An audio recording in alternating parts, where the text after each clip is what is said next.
பொறுமையின் சிகரமா நீங்க?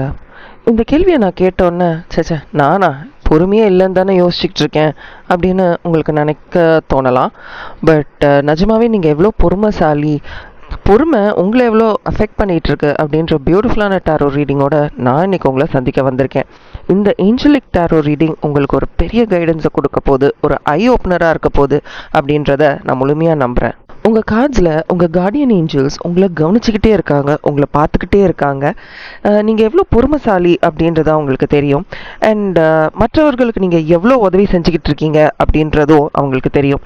ஸோ இந்த மெசேஜ் கண்டிப்பாக உங்களுக்கு மிகப்பெரிய உதவியாக இருக்க போகுது. அதுவும் வரக்கூடிய ஒரு சில வாரங்களுக்கு நான் இப்போ கொடுக்கக்கூடிய இந்த மெசேஜை நீங்கள் ஞாபகம் வச்சுக்கிட்டிங்கன்னா ஏதோ ஒரு வகையில் உங்களுக்கு பெரிய பெனிஃபிட் கிடைக்கும் அப்படின்றதுல எனக்கு எந்த சந்தேகமும் இல்லை. நான் உங்களை ஒன்று கேட்குறேன். மன்னித்தல், ஃபர்கிவ்னஸ் அப்படின்னு சொன்னோன்னே உங்கள் மனசுக்கு என்ன தோணுது? ஏன்னா அதை கேட்டு தான் இன்றைக்கி நான் இந்த கார்டு ரீடிங்கை பண்ணணும்னு நான் நினச்சேன். ஸோ மன்னித்தல், ஃபர்கிவ்னஸ்னால் உங்களுக்கு என்ன தோணுது? நான் இப்போ கேட்குறதுக்கும் பதில் சொல்லுங்கள். உங்களால் எவ்வளோ ஈஸியாக ஒருத்தங்களை மன்னிக்க முடியும்? ஆல்சோ மூணாவதாக இன்னொரு கேள்வி, ஒருத்தங்களை மன்னிச்சு அவங்களுக்கு செகண்ட் சான்ஸ், தேர்ட் சான்ஸ் அப்படின்னு கொடுத்துக்கிட்டே இருக்கிறது சரியா? How fair is it? இந்த மூணுத்துக்குமே எனக்கு நீங்கள் கமெண்ட் செக்ஷனில் பதில் சொல்ல போகிறீங்க. ஏன்னா எல்லாரையுமே நீங்கள் மன்னிச்சிடுறீங்க, நீங்கள் முன்னேறி போயிட்டே இருக்கணும், இதை நம்மளை நிறுத்தக்கூடாது அப்படின்றதுக்காக என்ன நடந்தாலும் சரி நீங்கள் மற்றவங்கள மன்னிச்சுட்டு போயிட்டே இருக்கீங்க. பட் நீங்கள் மன்னிக்கிற அளவுக்கு அவங்க வர்த்தா? இந்த கேள்விகளுக்கு எல்லாமே நீங்கள் கமெண்ட் செக்ஷனில் 1 2 3 4ன்னு பதில் எழுத போகிறீங்க.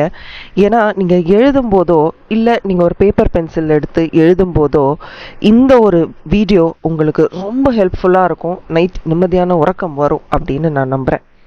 ஒரு சின்ன ஒரு டிஃப்ரென்ஸ் இருக்குங்க. மற்றவங்கள மன்னிக்கும் பொழுது அந்த மன்னித்தலில் நீங்கள் எவ்வளோ கஷ்டத்தை சந்திக்கிறீங்க? நான் கேட்குறது உங்களுக்கு நல்லா புரியும்னு நான் நம்புகிறேன். ஐ ரிப்பீட், மற்றவங்கள மன்னிக்கும் பொழுது அந்த மன்னிக்கும் விஷயத்தினால நீங்கள் எவ்வளோ அஃபெக்ட் ஆகுறீங்க? அது உங்களுக்கு நல்லதுன்னு தோணுதா, இல்லை அது உங்களுக்கு ஒரு பெயின், வலியை கொடுக்குதா, என்னன்றதையும் நீங்கள் எழுத போகிறீங்க. நான் மன்னித்தல் பற்றி தான் இந்த டேரோ ரீடிங்கில் பார்க்கணுன்னு நினச்சேன். ஏன்னா லா ஆஃப் அட்ராக்ஷன் குரூப்பில் இப்போ அதுதான் பண்ணிக்கிட்டு இருக்கோம். ஸோ அவங்க எல்லாருக்குமே இது ரொம்ப யூஸ்ஃபுல்லாக இருக்கும். பட் இது ஓப்பன் பப்ளிக்கும் ரொம்ப யூஸ்ஃபுல்லாக இருக்கணுன்றது தான் என்னுடைய எண்ணம்.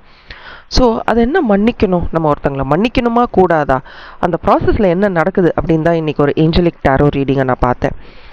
அடுத்ததாக ஒருத்தங்களை மன்னிக்கும் பொழுது அதில் நமக்கு என்ன ஒரு லேர்னிங் கிடைக்குது, நம்ம என்ன கற்றுக்குறோம்? அதில் மன்னிச்சிடுறோம், நம்ம நினைக்கிறோம் மன்னிச்சிட்டா நமக்கு ரொம்ப ஈஸியாகிடும், லைஃப் பெட்டர் ஆகிடும், நம்ம அடுத்தடுத்த விஷயங்களை கான்சென்ட்ரேட் பண்ணி போயிடலாம் அப்படின்னு. பட் நம்மளாம் மனுஷங்க தானே. ஒரு பக்கம் நமக்கு தோணாதா, இவங்களெல்லாம் நான் மன்னிக்கணுமா முதல்ல அப்படின்னு நமக்கு தோணாதா? உங்களுக்கு எப்படி தோணியிருக்கு? எனக்கு தோணியிருக்கு. நான் ஏன் அவங்கள மன்னிக்கணும்? அவங்கள மன்னிச்சாதான் நான் வாழ்க்கையில் முன்னேறி போக முடியுமா? அவங்கள மன்னிக்காமே அவங்கள இக்னோர் பண்ணிட்டு என்னால் போக முடியாதா? அந்த சக்தி எனக்கு இல்லையா? இதெல்லாம் நான் யோசிச்சிருக்கேன். உங்களுக்கும் அப்படி தோணியிருக்கா? பட் அன்ஃபார்ச்சுனேட்லி நம்ம லைஃப்பில் நிறைய சுச்சுவேஷன்ஸ் வந்திருக்குங்க. நமக்கு ரொம்ப பிடிச்சவங்க நமக்கு எதிராக ஒரு தவறு செய்யும்போது சரி பரவாயில்ல, எனக்கு ஒன்று ரொம்ப பிடிக்கும், அதனால் இன்னொரு தடவை நீ பண்ண மாட்டேன் அப்படின்னு நான் நம்புகிறேன் அப்படின்னு நம்ம அவங்கக்கிட்ட ரொம்ப லீனியண்ட்டாக இருந்திருக்கோம். அண்ட் இந்த இந்த ஒரு செயல்னால நம்மளை ரொம்ப ஹார்ஷாக ட்ரீட் பண்ணியிருக்கோம்.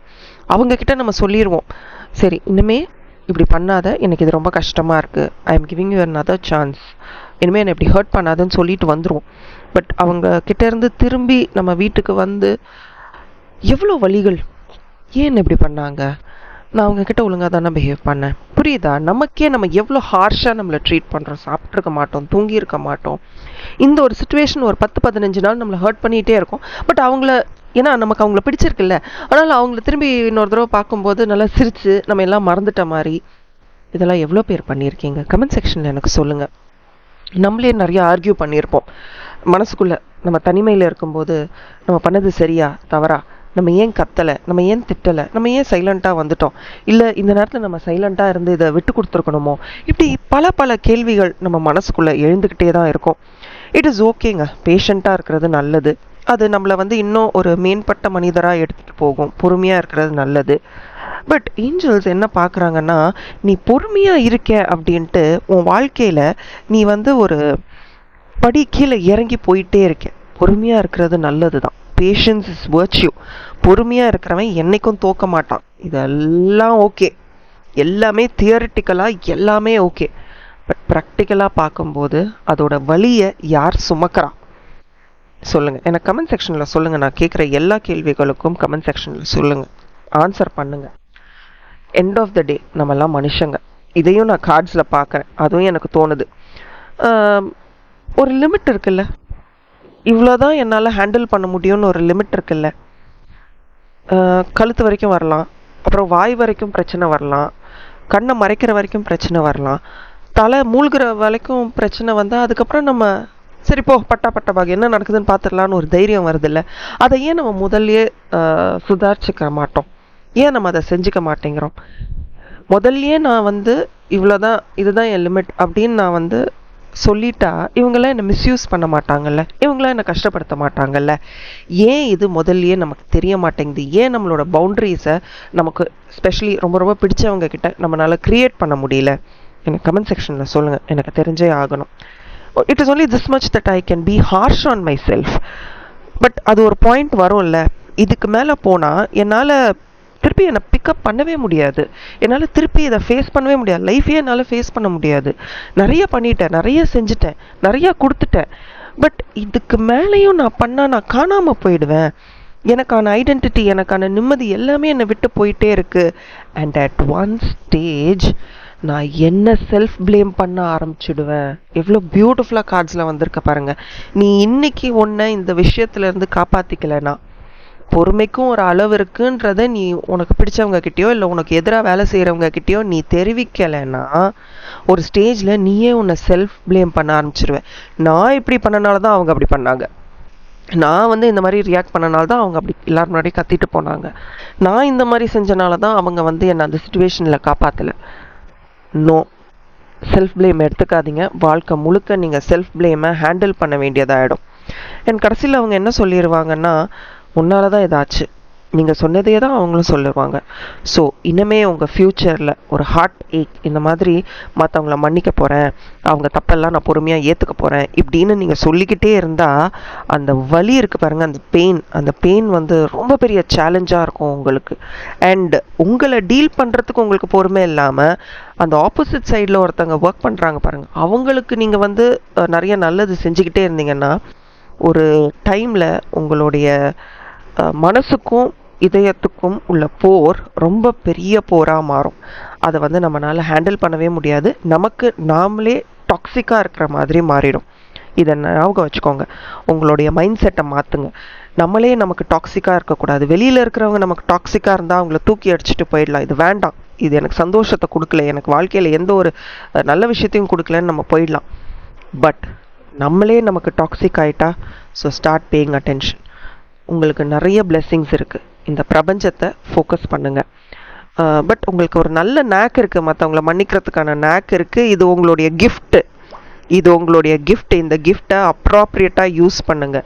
யார் உங்களுக்கு திருப்பி கொடுக்குறாங்களோ அவங்களுக்கு பயன்படுத்துங்க. உங்ககிட்ட யார் பொறுமையாக இருக்காங்களோ அவங்கக்கிட்ட பொறுமையை காட்டுங்க.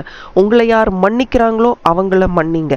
உங்ககிட்ட யார் கரெக்டாக டீல் பண்ணுறாங்களோ, உங்ககிட்ட யார் பவுண்ட்ரிஸோட பிஹேவ் பண்ணுறாங்களோ அவங்களுக்கு நீங்கள் அதை திருப்பி கொடுங்க. உங்களுடைய பேஷன்ஸும் உங்களுடைய குட்வில்லும் யார் தகுதியானவர்களோ அவங்களுக்கு எக்ஸ்டெண்ட் பண்ணுங்க.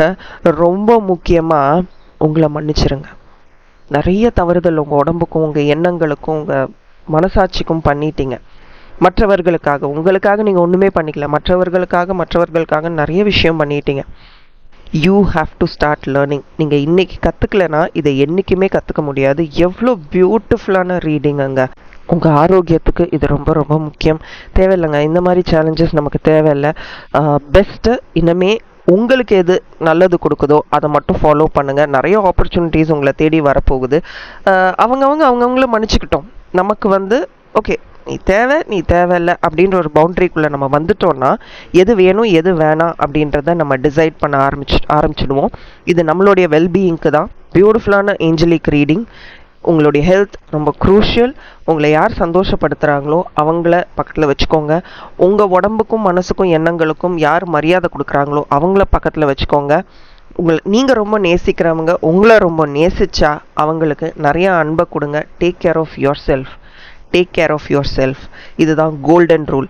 இதை நீங்கள் ஃபாலோ பண்ணிங்கன்னா இன்றைக்கி மட்டும் இல்லைங்க, என்னென்னைக்குமே உங்கள் வாழ்க்கை ரொம்ப பியூட்டிஃபுல்லாக இருக்கும். இந்த பிரபஞ்சம் உங்களை பாதுகாத்துக்கிட்டே இருக்கும். நீங்கள் சந்தோஷமாக இருக்கணும் அப்படின்றது தான் அந்த பிரபஞ்சத்தோட ஆசை. நிறைய பிளெஸ்ஸிங்ஸ் உங்களுக்கு கிடைக்கும். இந்த வாரம் முழுக்க ரொம்ப பியூட்டிஃபுல்லான வாரமாக இருக்க போகுது. உங்களுக்கு நிறைய ஃபிசிக்கல் அண்ட் எமோஷனல் சப்போர்ட் கிடைக்கும்ன்றதை நம்ம கேட்டுக்கலாம். Thank you and bye from R and as always keep smiling. உங்களுக்கு ரொம்ப பிடிச்சவர்களுக்கும் இந்த வீடியோவை ஷேர் பண்ணுங்கள். Take care.